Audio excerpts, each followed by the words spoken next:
el que es trata de fàbules, sossuïts i endevinalles i alguna que altra poesia, doncs passaríem així mitjanit. Assenta't i així no tindràs el micròfon a prop. La veu no m'acompanya. Assenta't i tens el... Ja que Rafael ha anomenat a son pare, que em perdona, doncs jo també. Senta't. Rafael siga son pare, quan nosaltres fem garrafes, son pare venia a fer graneres a ma casa que allí guardava la palma. I jo tenia conills. I dic, tio Batiste, vostè que entén molt de conills, és que jo no ho entenc. Tinc una conilla que ni sé, tot estirar el mascle no cria mai. Diu, home, baixa-me-la enseguida, jo li toca quan ja són així com el dit. I li abaixa el conill i ell al comença a tocar-la i obre els oreixins espaterrats conforme s'obria ton pare i diu,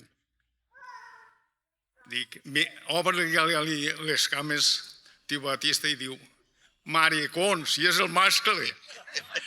I li la vaig dir jo al tio, però a mi m'agradaria contar coses que m'han passat a mi. Són sosoides.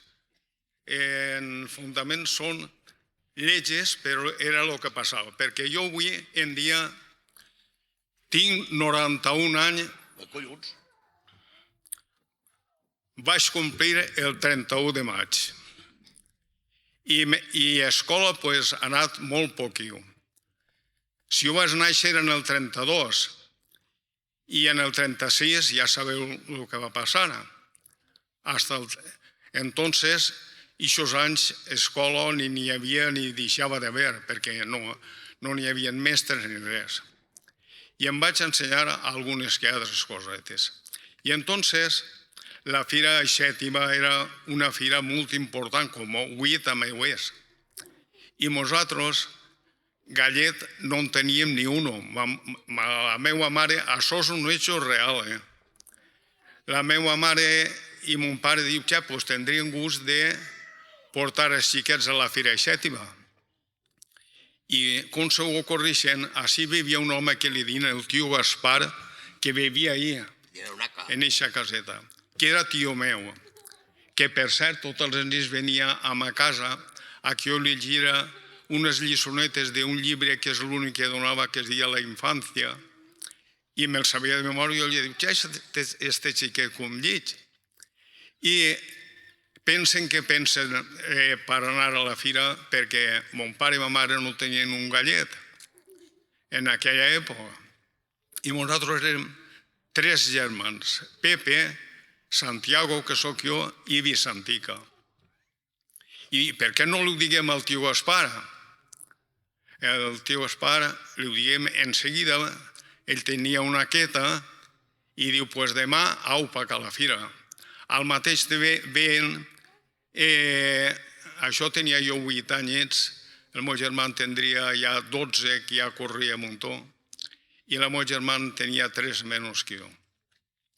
Diu, al sant demà pel matí, vingueu així, agarreu la queta i pa caixètima. I agarrem la queta a la meva germana en un corrinxal, i en l'altre, i al mig, el meu germà encara podia córrer darrere d'això, darrere, i mon pare a la garra del ramalet, i pa caixètima a la fira, tots més contents que el món. I quan arribem allà a la barraca, entonces, quan no passaven cotxes i això, allà hi havia un paraón para els carros que anaven com ara de València al Coll, per exemple, descansaven allí. Allí descansaven, es donaven a menjar i pagaven el que fora. I quan aplega la queta allí diu, ni avant ni arrere, perquè els animals tenen coneixement a vegades. I ma mare estirant-la del ramal, mon pare espentant-la darrere, diu, ni avant ni arrere. I ara què fem? Sense diners. I en això un home del Farresí és hecho real, que li dien el tio Bruno, que venia en un carret, que és l'únic que hi havia. Che, què vos passa? Es coneixien els dos? Doncs mira que s'han parat així, volíem anar per ahir per les Aules, que s'adalanta una hora, que jo he anat moltes vegades, a Xètiva, i diu, che, no podríem pujar els xiquets en el carro? Diu, els xiquets sí, però vosaltres no. Pel carro ell anava, el tio Bruno anava ell i la dona. I allà que se n'anem per acá, ens va deixar pujar els xiquets. Quan aplegàrem nosaltres, per ir per les aules s'adelantava una hora.